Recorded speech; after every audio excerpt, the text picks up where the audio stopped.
Sorry. So let's go back here. The next chapter is the return to Kapilavastu, which is his hometown.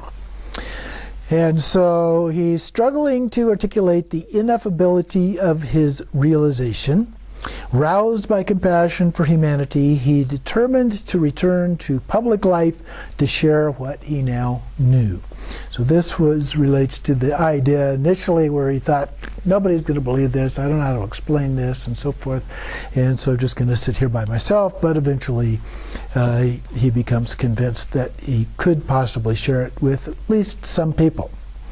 Now again, here, who he talks to first varies a little bit from one source to another. The story that we're more commonly familiar with was that he went to his other 5 practitioners, and talked to them. But we'll look at some different ones here. After spending 49 days in meditation, Buddha leaves his seat at the Bodhi tree, but not before thanking the goddess of that tree, who had also joyfully welcomed him. So then Gautama sets off to journey to present-day Sarnath, and there he would find the 5 attendants, as they're called here, the 5 ascetics. And then he talks with them about the wisdom of the middle way, and how that now requires some nourishment. Sustained by Sujata's superior rice milk, he has not eaten in almost 2 months. The Buddha then takes his first meal as an enlightened being, in this story from 2 brothers that he meets along the road. So yet another story about his first meal and eating and so forth. The brothers offer the Buddha a meal. In return, he initiates them as his first disciples. So then there we get another variant of the story. There are several Sanskrit variants. Buddha initiates Indra's wife as his first female disciple. Nowhere else does this detail occur. The Kangyur stories, this would be the Tibetan canon, is much more significant for women. The Buddha eats the merchant's meal and is swiftly racked with violent pain. Mara appears again, and the Buddha describes the footprint for his ministry, and that he will not die until all believers in his faith, women, men, lay, and ordained, have become accomplished through his teachings, and the Dharma thereby flourishes in the world. With this statement, the Buddha declares the 4 assemblies, nuns, monks, laywomen, laymen, that he will be establishing as a part of his teachings. The Buddha goes on then to give his first teaching in Deer Park in Sarnath. The Buddha addresses his teachings to both men and women, avowing that both sexes have equal potential in their pursuit of freedom. He says, if a man or woman will leave the world and follow me, desiring to find that highest condition of true, superior, to reach the fountainhead of such a condition, then such an one shall, sounds like a typo there, such a one shall surely find it and arrive at the desired goal. Again, this is a little different than what we've seen in the Pali Canon. The early biographical legends largely shift to details of his ministry at this point and away from his personal life. Numerous conversations take place after the Buddha's first teachings. Sujata of our earlier tale is about to become the Buddha's first female disciple. Yasha leaves home and takes ordination with the Buddha. His parents search frantically for him. Yasha's father meets the Buddha, takes initiation as a lay disciple, invites the Buddha to take a meal in their home, where the saint encounters Sujata and accords her the same teachings. She takes refuge as the first laywoman. So we've got several firsts for women here. Some versions note that Yasha's wife also took refuge at this time. Yashodhara and her pregnancy. So this was his birth mother. In due course, after launching his ministry, Buddha returns to... Oh no, this is his wife, I'm sorry. Get the story correct here. In due course, after launching his ministry, Buddha returns to Kapilavastu, where he sees his family again after many years. His son Rahula is 6 or 7 years old. Stories about the interim period are fragmentary at best, almost entirely in Sanskrit. The Sanskrit sources are consistent that Rahula had not yet been born when Siddhartha left home. And we kind of talked about this a little bit before. Most of the stories say that he was either born the same day that he left, or he had just been born just before that, and so forth. But the Sanskrit stories say that he had not yet, been born. They relate that on the prince's last night at home, he made love to Yashodhara, thus engendering Rahula. But at the time of his great departure, he had no children. Now this brings up an interesting point that I may have mentioned previously, and that is he would have been married about age 16. He's leaving at age 29 and has no other children. And he's been active sexually with a harem, 3 harems perhaps, and so forth for all that period of time with no children.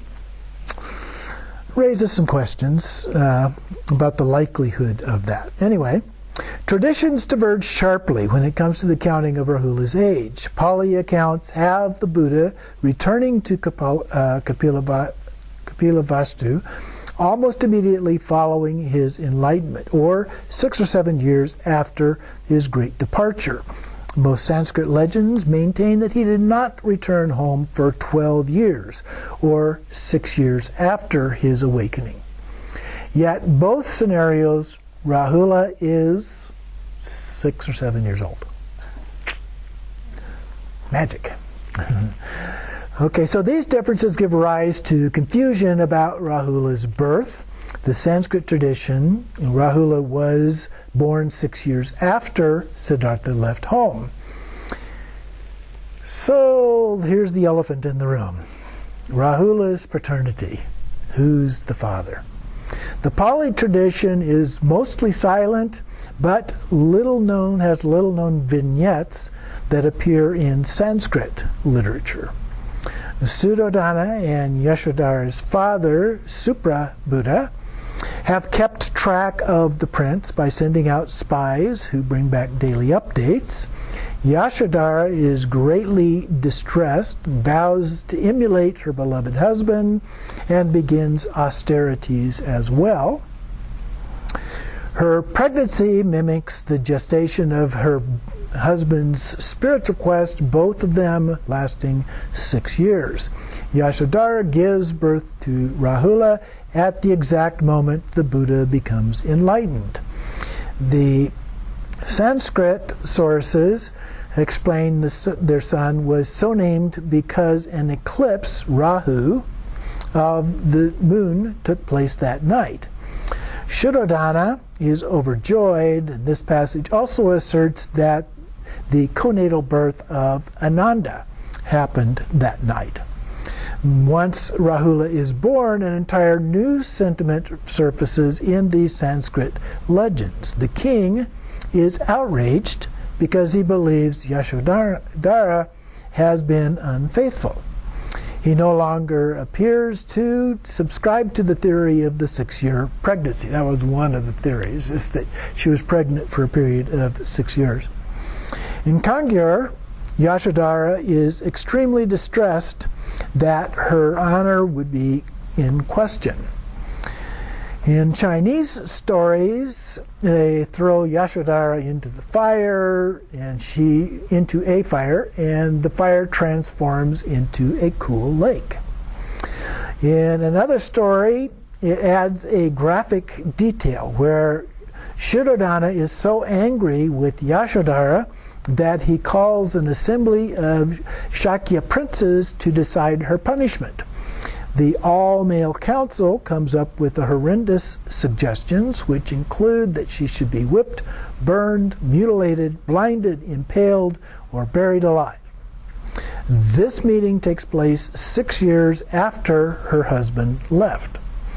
He clears up any confusion about Yashodhara's extended pregnancy, however, by saying that it was her profound grief over his absence that caused her to carry Rahula in her womb for 6 years. So back to that story. An abundance of Jataka literature addresses the complicated relationship between the Buddha, Yashodhara, and Rahula. There's just no clear evidence of exactly what is going on here. A lot of uncertainty about that period of time. While uncertainty surrounding Rahula's paternity does not arise in the early Pali legends, it shows up later in the Southeast Asian Buddha folk tradition. It talks about Thai, where there's accusations of infidelity and so forth. There's another story about the rape of Yashodhara. And so it's very fragmentary, but there are intimations in some Sanskrit sources that she was raped. Yashodhara appears in these scenes without support or friendship. Her pregnancy and rape are not linked in the stories and are treated as separate incidents. And then she goes through some of those stories, but I don't think we need to do that. Then we have a section on the reunion of Suddhodana, father and his son. So the time has come for the Buddha to return home. Suddhodana is sending messages to his son, and the king's scouts become captivated by his teachings and take ordination. Suddhodana entrusts Chandaka and Kalodaya to go out, those were the childhood friends of the Buddha, to go back out and get him to come back home. So they go out on this venture to find him. They do, and take ordination. Don't go back. But Kalodayan continues, he does shuttle information back and forth between the palace and the Buddha, who has begun his 60-day journey on foot. The stories are mixed on just what sort of reception the Buddha receives on returning home. The Pali sources describe a joyous procession greeting the Buddha. There are various miracles and so forth. There are significant variants in the Sanskrit sources which give a darker, more sorrowful side to the stories. There's a story that describes Suddhodana's unhappy shock upon seeing his son's austere appearances after 12 years. There's an argument that breaks out between father and son. Pali sources, there are disciples sent out to seek alms, and rumors are flying that the royal heir has been behaving like an indigent beggar. Buddha disavows his Shakya ancestry as a part of this. No ancestry DNA available at that point in time. And so then we have a section on Mahaprajapati's tears. This was his mother, his adopted mother, so to speak. So the mother, Mahaprajapati, in the Sanskrit narratives, she is joyfully riding out with Suddhodana to greet her son. And then there's a number of different stories about this process. And then one short episode after the Buddha is welcomed, his family invite him to meals in the palace.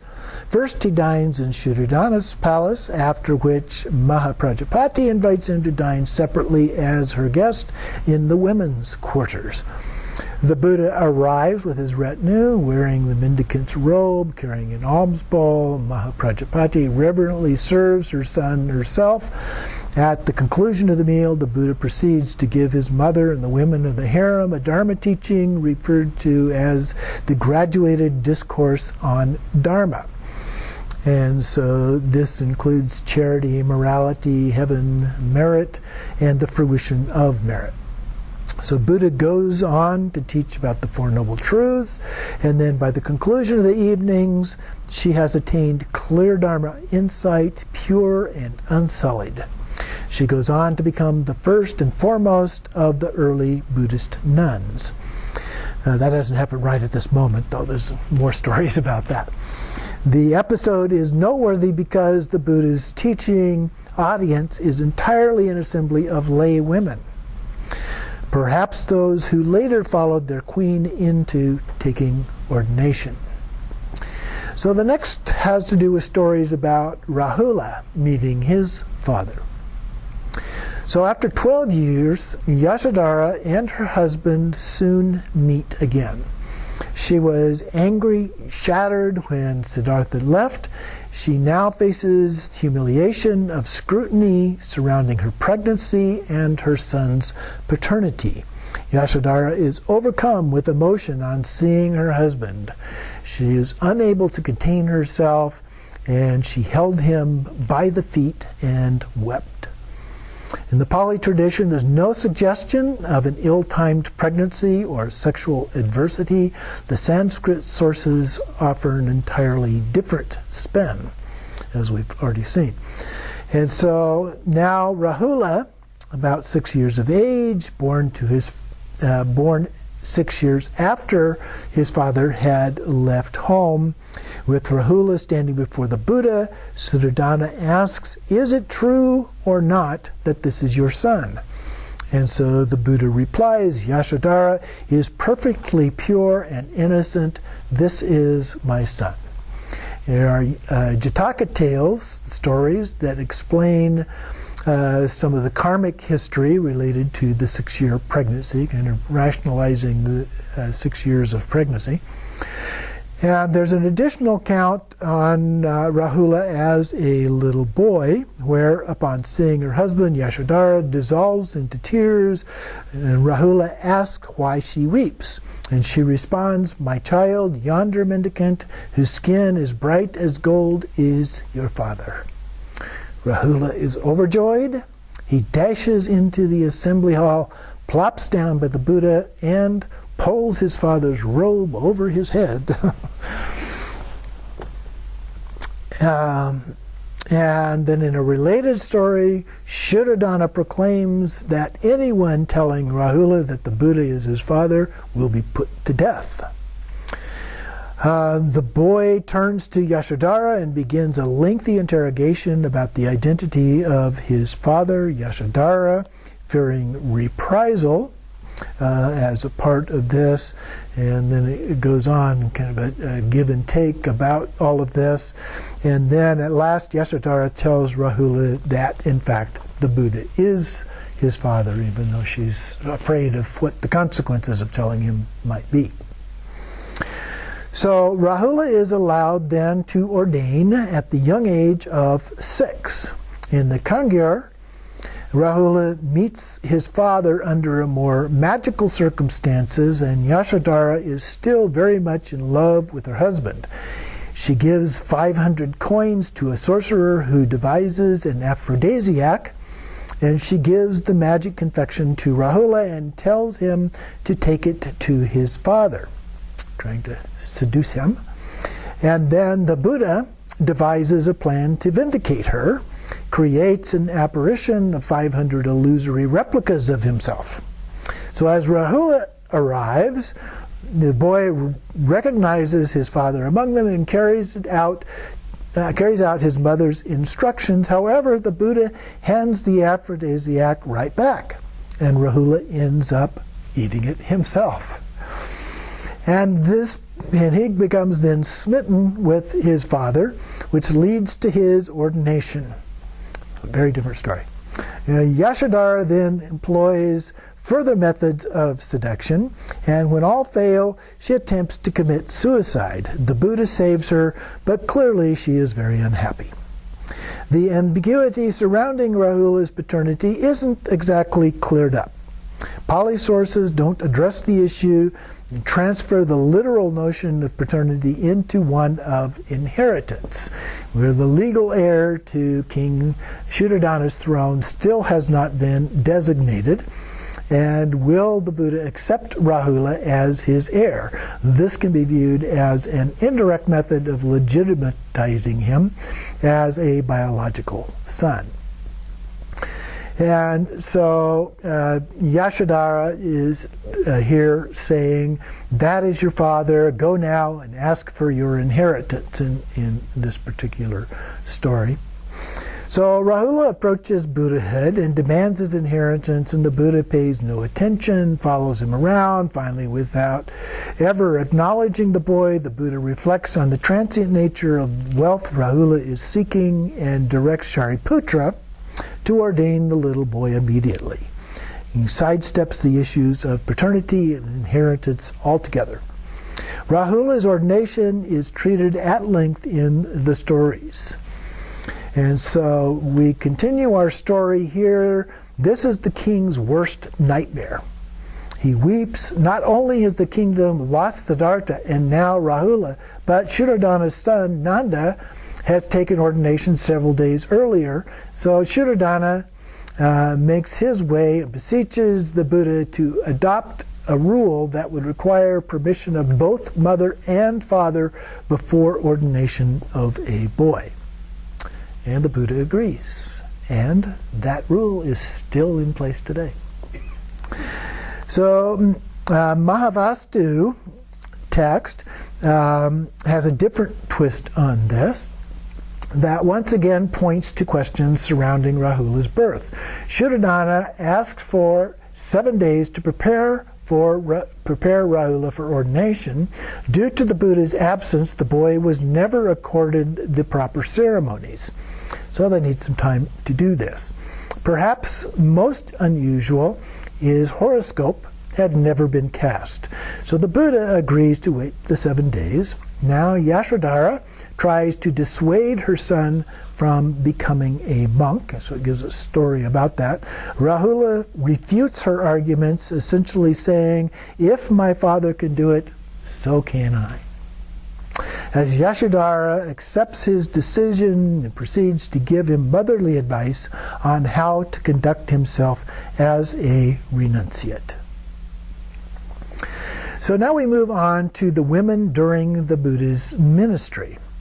The Buddha's sojourn in Kapilavastu proved to be a critical step in settling matters with his family. No longer was there confusion that he might still return. Many more Shakya princes are also converted. The king has to restrict ordination to one son per family in order to keep his kingdom intact. And then we have Shuddhadana's death. One detail that remained on the Buddha's plate, however, concerned his obligations as the eldest son upon the death of his father. So there's a Burmese legend in which the word reaches the Buddha that his father is desperately ill and wishes to see him one last time. The Buddha quickly summons Ananda and a select band of disciples, and they arrive and go directly to Shuddhadana's bedside. Placing his hands on his father's head, the Buddha says, by the virtue of the merits I have acquired during countless existences, by the power of the fruits gathered during the 49 days round the tree Bodhi, let this head be forthwith relieved from all pain. So his father, the pain of his father. And so his head is free of pain. Shuddhadana's son, Nanda, the Buddha's half-brother, takes the right hand of the king and says a prayer, and that is freed of all pain. Then Ananda takes the king's left hand, and then Shariputra takes his back, and then Madgalayana grasps his feet, and so forth. So they go through this process, and so he's completely relieved of all body pain, although he remains very weak. Now the Buddha informs his father that he has exactly 7 days to live, and prepares him for death by giving him teachings and on impermanence and other things.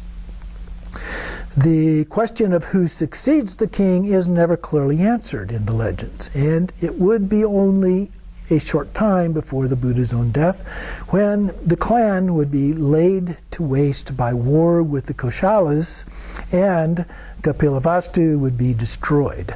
Before this, however, the steady stream of Shakyas seeking ordination becomes a torrent after Shuddhadana's death.